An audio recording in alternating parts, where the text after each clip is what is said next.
Print media electronic media के जिन्ने भी सज्जन अपने अपने मंच नूं रिप्रजेंट करते हैं, सारिਆਂ ਦਾ बहुत बहुत धन्यवाद, बहुत बहुत स्वागत। अज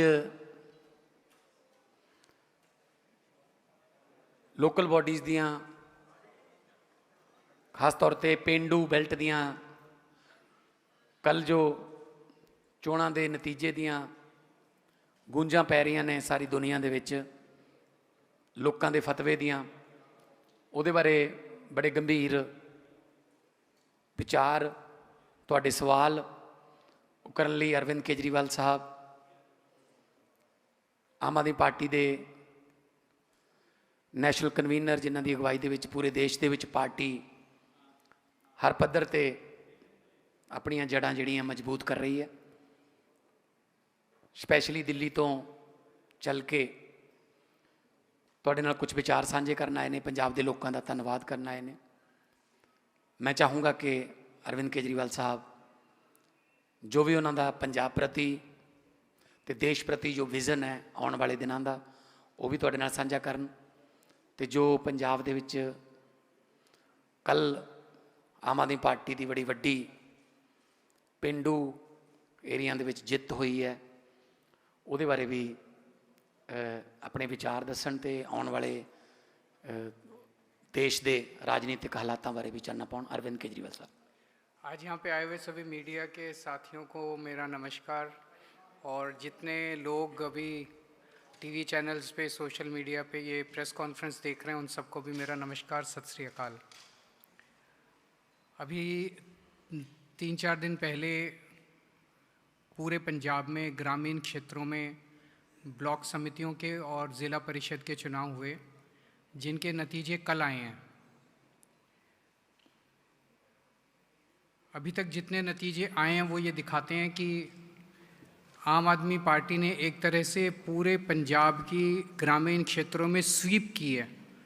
ऐसा लग रहा है जैसे बहुत ज़बरदस्त वेव चल रही है आम आदमी पार्टी के पक्ष में। लगभग 70% सीट दोनों ज़िला परिषद में भी और ब्लॉक समितियों में भी लगभग 70% सीटें आम आदमी पार्टी ने जीती हैं। ये एक बहुत बड़ी बात है। इससे ये दिखाता है कि पंजाब के अंदर भगवंत मान जी के नेतृत्व में आम आदमी पार्टी की जो सरकार चल रही है, उस सरकार के कामों के ऊपर लोगों ने, ग्रामीण क्षेत्रों के लोगों ने अपनी मोहर लगाई है। 2013 में जो चुनाव हुए थे ग्रामीण क्षेत्रों के, ब्लॉक समितियों के, ज़िला परिषद के, वो 2012 के 1 साल बाद हुए थे। 2012 में अकाली दल जीता था और अकाली दल के जीतने के 1 साल बाद ही वो चुनाव हुए थे। तो एक तरह से कह सकते हैं उनके हनीमून पीरियड के तुरंत बाद हुए थे, उसी में हुए थे। 2018 में उसके बाद चुनाव हुए, वो 2017 के इस चुनाव के 1 साल बाद हुए थे, जिसमें कांग्रेस को जीत मिली थी। ये वाला चुनाव हमारे अगली साल विधानसभा चुनाव होने के 1 साल पहले हुआ है। तो जो हम राजनीतिक भाषा में कहते हैं कि एंटी इनकम्बेंसी फैक्टर, मैं समझता हूँ कि आम आदमी पार्टी ने, मान साहब ने जो काम किए हैं, उससे एंटी इनकम्बेंसी नहीं, प्रो इनकम्बेंसी फैक्टर दिखाई देता है कि लोग बहुत खुश हैं उन कामों से और उन कामों के ऊपर उन्होंने मोहर लगाई है। तो कुछ लोग, जब मैं कल बात कर रहा था कुछ पत्रकारों से, तो वो ये कह रहे थे कि 2012 में अकाली दल की सरकार थी तो अकाली दल को बहुमत मिला, 18 में कांग्रेस के, उसके साथ कंपैरिजन सही नहीं है। पहली चीज़, क्योंकि उस वक्त उनकी 1 साल हुए थे सरकार को, हमारे 4 साल कंप्लीट हो गए हैं। दूसरी चीज़, हम सब लोग जानते हैं कि 2013 और 2018 में जो ग्रामीण क्षेत्रों के चुनाव हुए थे, वो पूरे के पूरे धक्काशाही से हुए थे। ना कोई वीडियोग्राफी हुई थी, ना काउंटिंग की वीडियोग्राफी थी, ना किसी चीज़ की, सारा का सारा पूरा धक्काशाही से जीत हुई थी। अभी 3 दिन पहले जो चुनाव हुए हैं, वो चुनाव फ्री एंड फेयर इलेक्शन है। पूरे चुनावों की वीडियोग्राफी है और काउंटिंग की वीडियोग्राफी है, और मैं आपके सामने एक ऐसा सबूत पेश कर रहा हूं जो दिखाता है कि चुनाव कितने फेयर हुए हैं। 580 सीटें ऐसी हैं जो 100 से कम मार्जिन से जीती गई हैं। टोटल सीटों में 580 सीटें ऐसी हैं जो 100 से कम मार्जिन की वोट से जीती गई हैं। इन 580 सीटों में से 261 सीटें आम आदमी पार्टी ने जीती हैं 100 से कम मार्जिन में, और 319 सीटें विपक्ष ने जीती हैं। अगर जिस तरह का धक्का किया जाता है चुनावों के अंदर, अगर हमने मशीनरी का दुरुपयोग किया होता, एक बार डीसी को या एसडीएम को फोन करने की जरूरत थी, तो ये 319 सीटें जो विपक्ष जीता, ये सारी की सारी एक एक सीट हमारे पक्ष में वोट पड़ सकते थे अगर हम धक्काशाही करते तो। पर हमने धक्काशाही नहीं की, हमने कहा फ्री। हम भी देखना चाहते थे कि जनता का क्या वो है। जैसे मैं आपको कुछ उदाहरण देता हूँ, जिला परिषद के कुछ उदाहरण है। जैसे संगरूर जिले में फगवाला जोन कांग्रेस जीती है केवल 5 वोट से। 5 वोट से अगर विपक्ष सीट जीता है तो इससे बड़ा सबूत और क्या हो सकता है कि चुनाव फ्री एंड फेयर हुए हैं। श्री मुक्तसर साहिब कोटभाई जोन, ये कांग्रेस जीती है 41 वोट से। इस तरह की बहुत बड़ी सारी सीट वो है मेरे पास। ब्लॉक समितियों में जैसे फतेहगढ़ साहब में, लखनपुर वार्ड जो है, जोन जो है, ये कांग्रेस जीती है 3 वोट से। जालंधर में गिल, ये कांग्रेस जीती है 3 वोट से। लुधियाना में बाजरा, ये कांग्रेस जीती है 3 वोट से। गुरदासपुर में छग्गुवाल, ये कांग्रेस जीती है 4 वोट से। होशियारपुर में ये घोरेवाहा, ये कांग्रेस जीती है 4 वोट से। और भी अगर ये 1 वोट से, 2 वोट से, 3 वोट से, 4 वोट से, अभी मान साहब और भी उदाहरण देंगे, ये जीते हैं, तो क्या ये आरोप लगाया जा सकता है कि चुनाव में ज़रा सा इससे ज़्यादा फ्री एंड फेयर इलेक्शन नहीं हो सकता है? वहाँ के एसडीएम को एक फ़ोन करने की ज़रूरत थी। 1 वोट, 4 वोट, 5 वोट वाली सीट को अपनी तरफ करना मौजूदा सरकार को, रूलिंग पार्टी को कोई मुश्किल नहीं है। तो ये दिखाता है कि लोगों ने मौजूदा सरकार के कामों के ऊपर मोहर लगाई है। वो कौन से काम है जिससे ग्रामीण क्षेत्र के लोग बहुत खुश हैं? सबसे बड़ा काम है युद्ध नशे विरुद्ध। पहली बार उन सभी पार्टियों की सरकारें पंजाब को नशे में धकेलने के लिए जिम्मेदार थी, उन्होंने पंजाब को नशे में धकेला। उनमें से एक पार्टी वो है जो कि अपने मंत्रियों की गाड़ियों के अंदर नशा बेचते थे, डिस्ट्रीब्यूशन का पूरा कारोबार सरकार चलाती थी। और दूसरी पार्टी वो है जिनके नेता ने गुटखा साहब की कसम खाई थी लेकिन किया कुछ नहीं, 5 साल के अंदर नशा वैसे ही बिकता रहा। पहली बार हमारी सरकार के दौरान लोगों ने देखा कि नशा बेचने वालों के घरों के ऊपर बुलडोज़र चले और 25,000 से ज़्यादा लोग गिरफ्तार हो चुके हैं अभी तक। किसानों के गांव में, खेतों में पहली बार 75 साल के बाद उनके खेतों में पानी आया है, नहर का पानी आया है। 75 साल से नहीं आया था। लोग कहते हैं कि पानी को तरस गए थे, पहली बार पानी आया है। लोगों को, किसानों को उनकी सरकारों में, कांग्रेस के, अकाली दल के टाइम में रात को 3 बजे उठ के अपना बिजली आती थी 3 बजे, और रात को 3 बजे उठ के ट्यूबवेल चलाना पड़ता था। हमारी सरकार के दौरान 8 घंटे लगातार दोपहर के अंदर बिजली आती है, उनको रात को उठने की ज़रूरत नहीं है और अच्छी बिजली आती है। लोग उससे बहुत खुश हैं। बिजली फ्री जो की है हमने, 90% से ज़्यादा पंजाब को आज अपने घर की बिजली फ्री मिल रही है, इससे लोग बहुत खुश हैं। अभी पूरे पंजाब की ग्रामीण सड़कें, 19,000 किलोमीटर की ग्रामीण सड़कें बन रही हैं। टोटल 43,000 किलोमीटर की सड़कें बन रही हैं, जिसमें से 19,000 किलोमीटर की ग्रामीण सड़कें बन रही हैं। और सड़कों की क्वालिटी देखने लायक है, शानदार सड़कें बन रही हैं। पहली बार 5 साल का उसके अंदर गारंटी क्लॉज डाला गया है, जो कि पहले कभी नहीं डाला गया। उन सड़कों से बहुत खुश हैं। 58,000 बच्चों को, गांव के बच्चों को, गरीबों के बच्चों को, मजदूरों के, किसानों के बच्चों को नौकरियां मिली हैं, सरकारी नौकरियां। पहले कोई सोच भी नहीं सकता था कि पंजाब के अंदर बिना रिश्वत के और बिना सिफारिश के सरकारी नौकरी मिल सकती है। मान साहब ने अपने हाथ से सरकारी जिनको नौकरी मिली है उनको सर्टिफिकेट बांटे हैं, कोई सिफारिश नहीं, कोई पैसा नहीं। शिक्षा के क्षेत्र में स्कूलों में जबरदस्त बदलाव हुए हैं। मोहल्ला क्लिनिक, 1000 के करीब मोहल्ला क्लिनिक पंजाब के कोने कोने में चल रहे हैं और लोग इससे इतने ज़्यादा खुश हैं। उसका लगातार फीडबैक जो है चीफ मिनिस्टर ऑफिस में आता रहता है। अगर कहीं मोहल्ला क्लिनिक में पता चले कि कहीं किसी भी मोहल्ला क्लिनिक में दवाई कम है या डॉक्टर ठीक कब हुए, तुरंत उसके ऊपर एक्शन लिया जाता है 24 घंटे के अंदर। सरकारी अस्पतालों के अंदर इलाज में काफ़ी बदलाव आया है और अगले महीने से 10 लाख रुपए इंश्योरेंस हर परिवार को दिया जाएगा। वो जनवरी के अंदर कार्ड बनने, सबके इंश्योरेंस कार्ड बनने चालू हो जाएंगे। और भी बहुत सारे काम हैं। ईजी रजिस्ट्री तो के वाले जाते हैं सर ज़्यादा कचहरी में, कोर्ट में।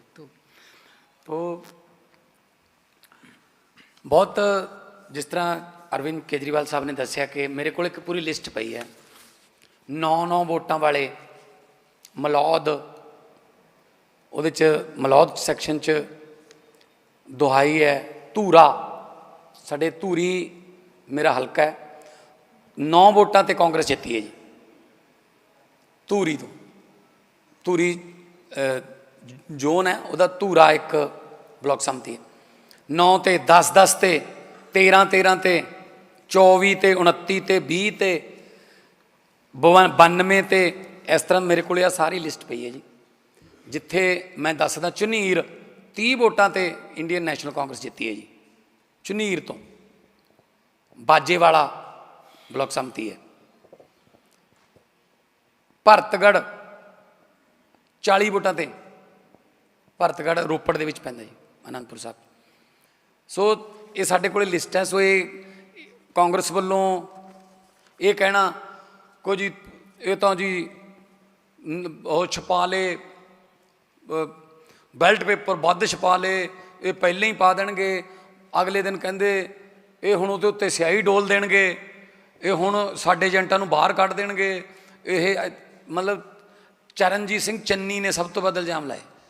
ਚਰਨਜੀਤ ਸਿੰਘ ਚੰਨੀ ਦੇ ਹਲਕੇ ਦੇ ਵਿੱਚ ਉਹਨੂੰ ਪੁੱਛ ਲਓ ਕਿੰਨੀਆਂ ਜਿੱਤੇ ਨੇ ਉਹ। ਜੇ ਆਹ ਗੱਲ ਹੁੰਦੀ ਉਹਨਾਂ ਦੀ ਵੀ ਸਿਆਹੀ ਡੋ, ਅਸਲ 'ਚ ਨਾ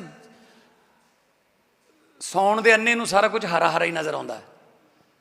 ਇਹ ਕਰਦੇ ਰਹੇ ਆ ਸਾਰਾ ਕੁਛ ਇੱਦਾਂ ਇਦੋਂ ਪਹਿਲਾਂ ਵਾਲੀਆਂ ਇਲੈਕਸ਼ਨਾਂ 'ਚ, ਜਿਸ ਤਰ੍ਹਾਂ ਕੇਜਰੀਵਾਲ ਸਾਹਿਬ ਨੇ ਕਿਹਾ, ਬਸ ਅਨਾਊਂਸ ਹੀ ਕਰ ਦਿੰਦੇ ਸੀ ਬਾਹਰੋਂ ਵੀ 20 ਦੀਆਂ 20 ਜਿੱਤ ਗਏ ਜੀ, ਚਲੋ ਘਰੇ ਜਾਓ ਸਾਰੇ ਜਾਣੇ। ਇਸ ਵਾਰ ਪਹਿਲੀ ਵਾਰ ਵੀਡੀਓਗ੍ਰਾਫੀ ਹੋਈ ਹੈ, ਸਾਰੇ ਚੈਨਲਾਂ 'ਤੇ ਲਾਈਵ ਚੱਲਿਆ, ਹਜੇ ਵੀ ਦੱਸ ਰਿਹਾ। ਸੋ 1800 ਤੋਂ ਵੱਧ ਬਲਾਕ ਸੰਮਤੀ ਦੀਆਂ ਜਿੱਤੀਆਂ ਨੇ, 250 ਤੋਂ ਵੱਧ ਸਾਡੀਆਂ ਲਗਭਗ ਜ਼ਿਲ੍ਹਾ ਪ੍ਰੀਸ਼ਦ ਨੇ।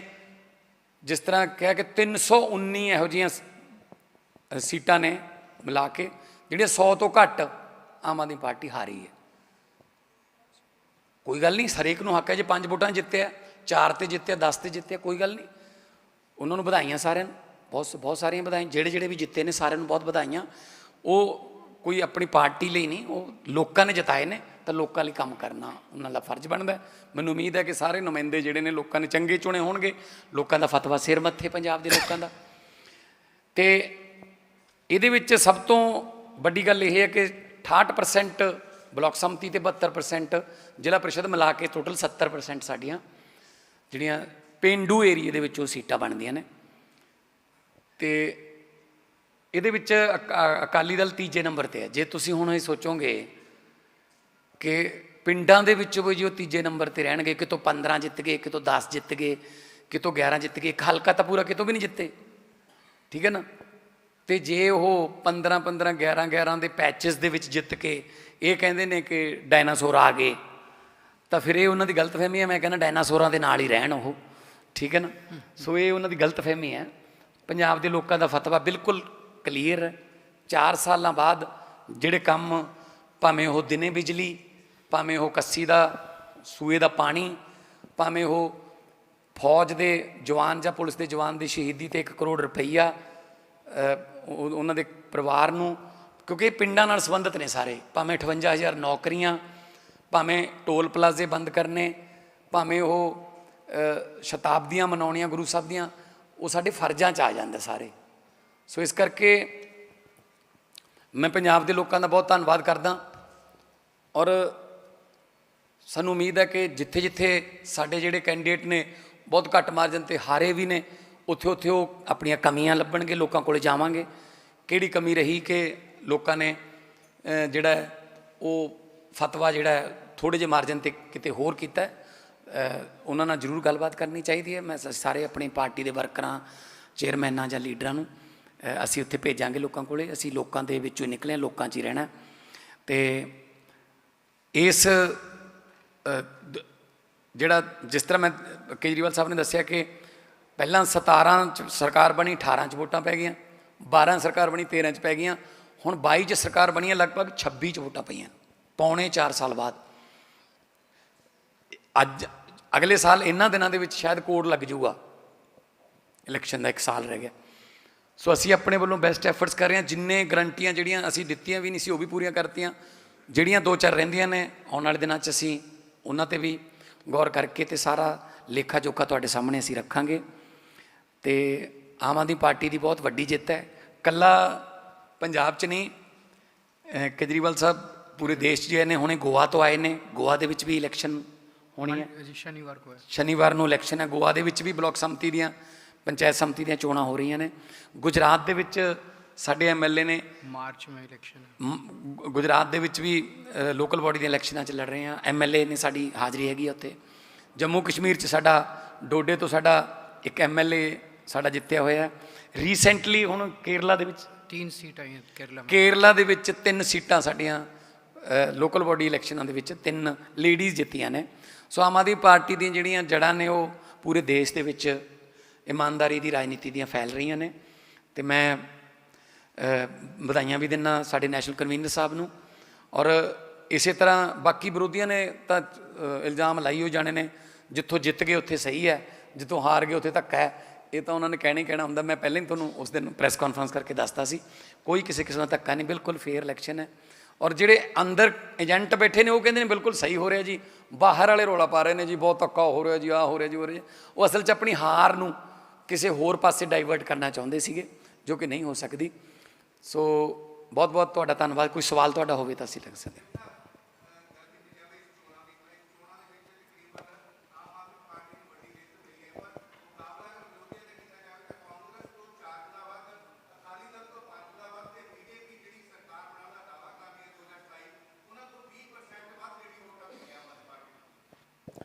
ਵਧੀਆ ਵਧੀਆ ਗੱਲ ਹੈ ਜੀ ਵੀਰੇ। ਦੇਖੋ ਕਾਂਗਰਸ ਤੋਂ 4 ਗੁਣਾ ਵੱਧ ਵੋਟਾਂ ਪਈਆਂ ਜਾਂ ਸੀਟਾਂ ਮਿਲੀਆਂ ਨੇ, ਅਕਾਲੀ ਦਲ ਤੋਂ 5 ਗੁਣਾ ਵੱਧ, ਅਤੇ ਉਹਨਾਂ ਤੋਂ 20 ਗੁਣਾ ਵੱਧ ਆਪਣਾ ਬੀਜੇਪੀ ਤੋਂ। ਅਤੇ ਇਹ ਪ੍ਰਾਪਤੀ ਹੈ ਆਮ ਆਦਮੀ ਪਾਰਟੀ ਦੇ ਕੰਮਾਂ 'ਤੇ ਲੋਕਾਂ ਨੇ ਮੋਹਰ ਲਾਈ ਹੈ। ਅਤੇ ਸਾਨੂੰ ਇਸ ਗੱਲ ਦੀ ਖੁਸ਼ੀ ਹੈ ਕਿ ਅਸੀਂ ਹੋਰ ਵੀ ਜ਼ਿਆਦਾ ਜੋਸ਼ ਨਾਲ ਕੰਮ ਕਰਾਂਗੇ ਕਿ ਲੋਕ ਜਿਹੜਾ ਕੀਤੇ ਹੋਏ ਕੰਮਾਂ ਦਾ ਰਿਵਾਰਡ ਦੇ ਰਹੇ ਹੈ। ਐਕਚੁਅਲੀ ਤੁਸੀਂ ਹੀ ਕਹਿੰਦੇ ਸੀ ਉਸ ਦਿਨ ਪ੍ਰੈਸ ਕਾਨਫਰੰਸ 'ਚ ਵੀ ਸੈਮੀਫਾਈਨਲ ਹੈ ਇਹ। ਮੈਂ ਤੁਹਾਨੂੰ ਕਿਹਾ ਸੀ ਕਿ ਰਿਜ਼ਲਟ ਤੋਂ ਬਾਅਦ ਗੱਲ ਕਰ ਲਿਓ, ਕਰ ਲਓ ਅੱਜ। ਫਿਰ ਕੀ ਕਹੋਗੇ, ਇਹਨੂੰ ਸੈਮੀਫਾਈਨਲ ਕਹੋਗੇ ਜਾਂ ਅਗਲੀ ਸਰਕਾਰ ਦਾ ਲੇਖਾ ਜੋਖਾ, ਜਾਂ ਕੀ ਕਹਿੰਦੇ ਸੀ ਤੁਸੀਂ? ਉਹ ਪੱਤਰਕਾਰ ਕਿੱਥੇ ਨੇ ਜਿਹੜੇ ਕਹਿੰਦੇ ਸੀ ਸੈਮੀਫਾਈਨਲ ਹੈ? ਮੈਂ ਕਹਿੰਦਾ ਸੀ ਵੀ ਤਰਨਤਾਰਨ ਨੂੰ ਵੀ ਸੈਮੀਫਾਈਨਲ ਕਹਿ ਦਿੰਦੇ ਹੋ, ਅੱਗੇ ਹੋਰ ਆਉਣਗੇ ਇਲੈਕਸ਼ਨ ਉਹਨੂੰ ਵੀ ਸੈਮੀਫਾਈਨਲ ਕਹਿ ਦਿੰਦੇ ਹੋ, ਇਕੱਲੇ ਨੂੰ ਸੈਮੀਫਾਈਨਲ ਨਾ ਕਹੋ।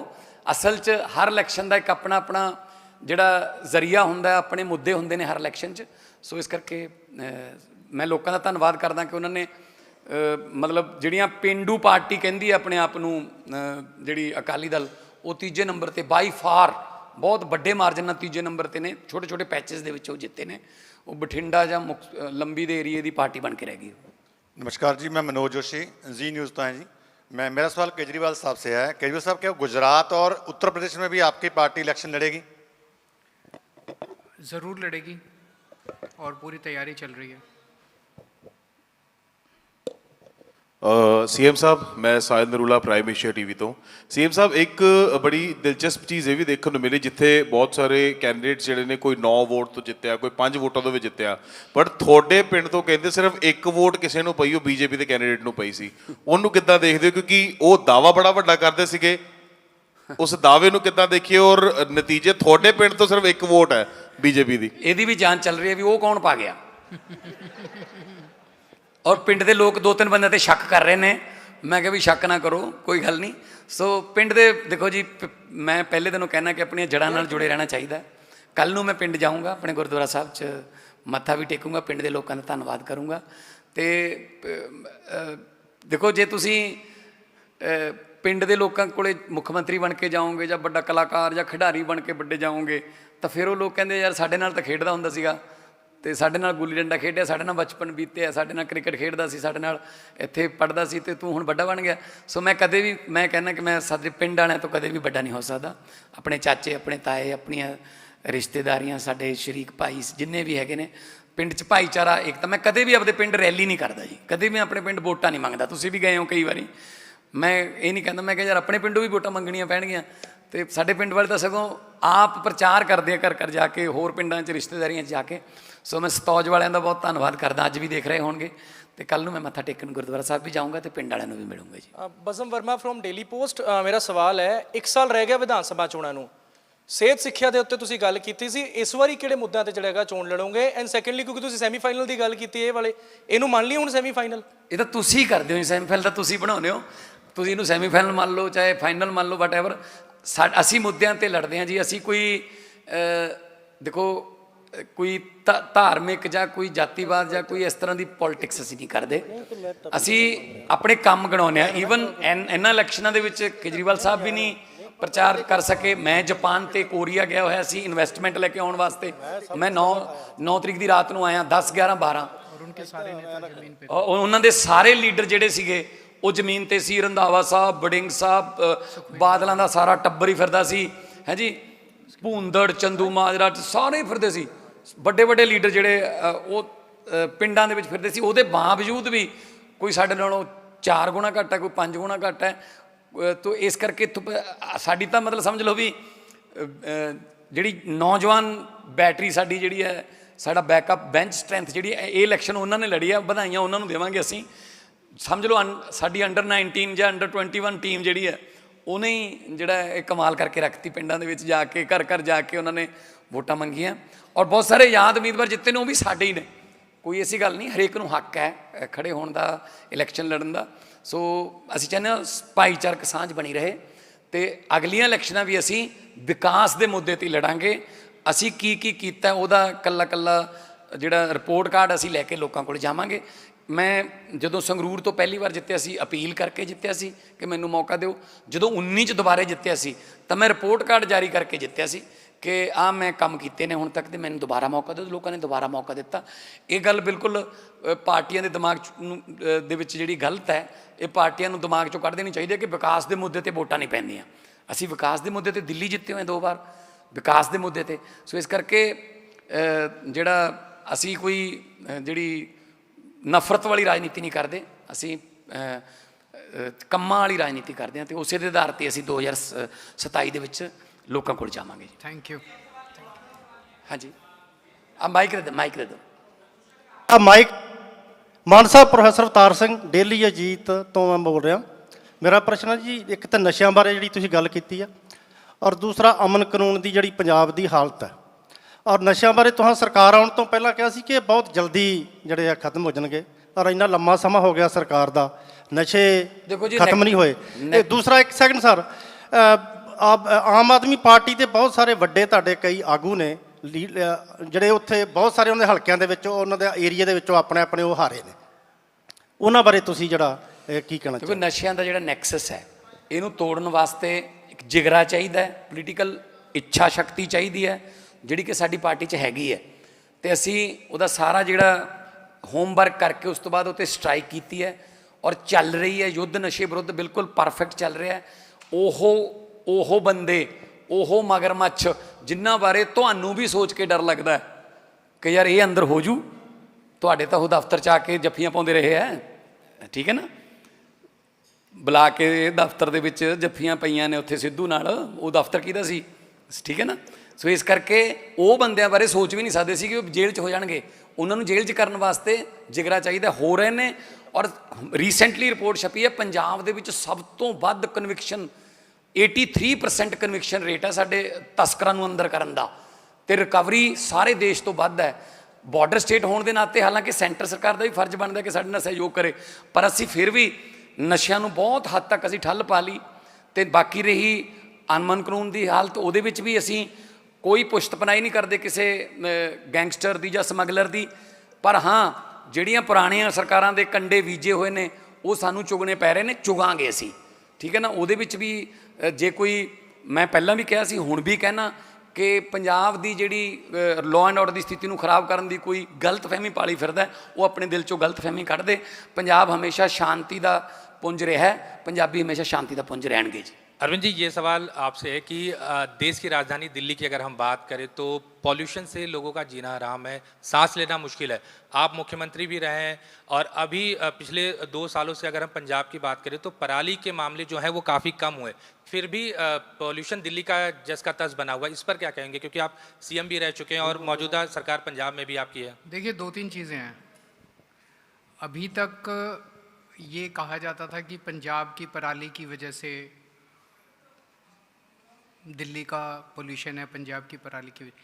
अभी इस वक्त, जैसे अभी परसों या कल मान साहब ने प्रेस कॉन्फ्रेंस की थी वीडियो के ज़रिए, इन्होंने सारा डेटा दिया कि किस तरह से अभी इस वक्त पूरे पंजाब के सभी शहरों का AQI 70 से 100 के बीच में है। तो अगर पंजाब में कोई धुआं नहीं है, पंजाब में इस टाइम कोई पराली नहीं जल रही, तो फिर इस वक्त जो भी पोल्यूशन है दिल्ली में, वो दिल्ली का अपना पोल्यूशन है। और दिल्ली को ये पोल्यूशन दूर करने के लिए दिल्ली को और केंद्र सरकार को उचित कदम उठाने चाहिए। पहला, दिल्ली ने 10 साल जब तक हमारी सरकार थी, इस दौरान इतना सीवियर पोल्यूशन कभी नहीं देखा था। अभी भी जो AQI दिखा रहे हैं, ये ऑफिशियल AQI, वो ऑफिशियल AQI भी सब लोग जानते हैं कि वो मैनिपुलेटेड है, क्योंकि अपने मीटर्स के आसपास ये लोग पानी छिड़क रहे हैं और पानी छिड़क के नीचे ला रहे हैं। उसके बावजूद 450 क्रॉस कर जाता है, 400 क्रॉस कर जाता है, उसके बावजूद इतना हाई है। लेकिन असली में AQ देखा जाए तो असली AQI शायद 700-800 के ऊपर मिलेगा। पूरा दम घोटू वातावरण है।